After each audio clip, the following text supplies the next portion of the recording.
আপনাদের ভালোবাসায় আসলাম অসহায় মেয়ের জীবন গল্প নিয়ে।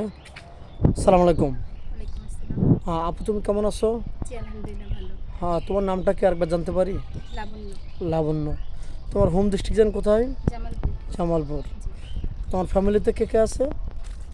মা এবং আমরা 3 ভাই বোন। মা, 3 ভাই বোন। তুমি তো বড় না? হ্যাঁ। আচ্ছা। পড়াশোনা করছো ক্লাস 8 পর্যন্ত? জি। যাই হোক, তোমার এমনিতে চেহারা সুন্দর মার্শাল্লাহ, এবং তোমার বয়সটা মোটামুটি এখন উঠতি বয়স বা বিবাহের বয়স হয়ে গেছে বর্তমান যুগের হিসাবে। তো এখন শাড়ি পরছো কোনো কারণে নাকি এমনিতেই?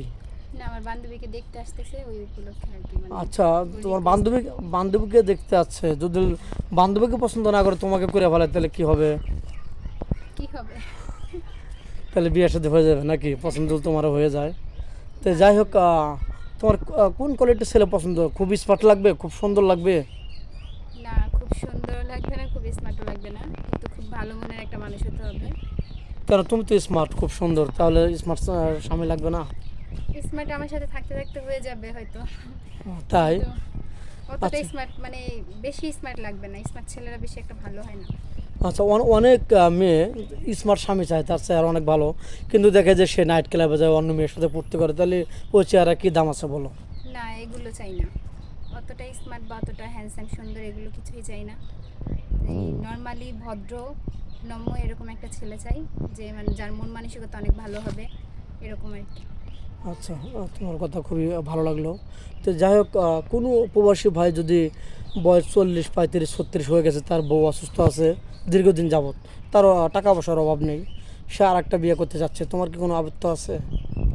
আমার আপত্তি নাই, মানে তার বউ যদি চায়, যে পারমিশন দেয় যে হ্যাঁ তুমি বিয়ে করো, বা পরবর্তীতে কোনো ঝামেলা হবে না, তাহলে আমি রাজি আছি, সমস্যা নেই। আচ্ছা, তুমি বুঝাতে চাচ্ছ যে তুমি মেয়ে হয়ে আর একটা মেয়ের সংসার ভাঙতে চাই ভাঙতে না, চাও নষ্ট না, করতে কিন্তু চাই না। যদি অনুমতি বা সম্মতি থাকে জি। তাহলে আমি হাসিমুখে হ্যাঁ। মেনে নেব।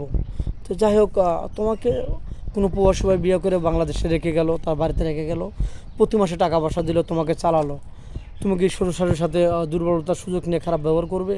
না, অবশ্যই না। যেমন তুমি দেখছো স্বামী তো আমার বাইরে আছে, আমি তাদের সাথে খারাপ ব্যবহার করলে আর কি, সে তো দেখবে না, আসবে 5 বছর 3 বছর পরে, খারাপ ব্যবহার করার কি আছে?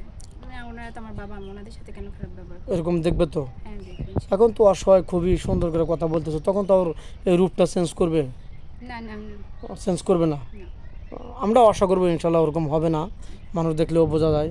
তো যাই হোক, তোমার স্বামী বাইরে থাকে, তুমি কি বাজার ঘাটে গেলে, কোথাও মার্কেটে গেলে, তোমাকে কেউ অ্যাকসেপ্ট করলো, ভালোবাসা মানে প্রপোজ করলো, তুমি কি আবার পরকীয়ায় লিপ্ত হবে, এরকম কিছু করবে? না, এরকম কিছুই হবে না ইনশাল্লাহ। কিন্তু বর্তমান যুগে তো এরকম প্রচলিত হয়ে যাচ্ছে, শুধু পরকীয়া আর পরকীয়া। আসল কথা হচ্ছে, যাদের রুচি মন মানসিকতা নোংরা তারা এগুলোতে জড়িত হয়।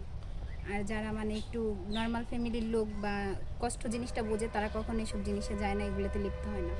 যাই হোক, তোমার সংসারে যখন এখন কষ্ট আছে, তোমার কোনো চাহিদা নেই, কোনো ওরকম একটা নেই যে আমি কোথাও ঘুরতে যাব, অনেকে অনেক জায়গায় ঘুরতে যায়, তোমাকে বিয়ে করে তোমার স্বামী যদি বলে, তোমাকে প্রশ্ন করে যে তুমি কোথায় ঘুরতে যাবে, তাহলে তোমার কি এরকম জায়গা আছে যে স্বামীকে নিয়ে ঘুরতে যাবা?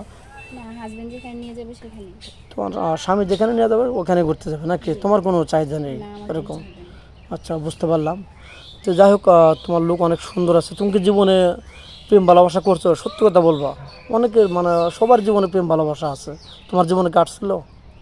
না, করি নাই, বাট একজন লাইক করতো, পছন্দ করতো, আমি করি নাই। কারণ? এখনকার রিলেশন তো মানে বেশি দিন টিকে না, আজকে আছে হয়তো কালকে নেই, আর সবই হচ্ছে ফেক। তো আমি চাই না কোনো রিলেশনে ঢুকতে, আমি চাই ডাইরেক্টলি ভালো মনে যদি একটা মানুষ পাই তাহলে বিয়ে করে নেব। খুব সুন্দর কথা বলছো, কথাটা আমার খুব ভালো লাগলো। তো যাই হোক, ভিডিওটা অনেক লং হচ্ছে, আর বাড়াতে চাচ্ছি না, তোমাকে কীভাবে পাবে বলো তো?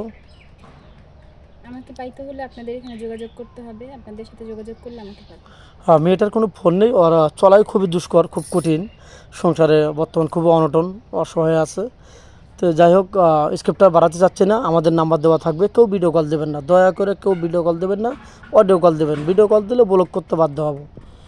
সুস্থ থাকবেন, ভালো থাকবেন, এই বলে শেষ করছি। আল্লাহ হাফেজ।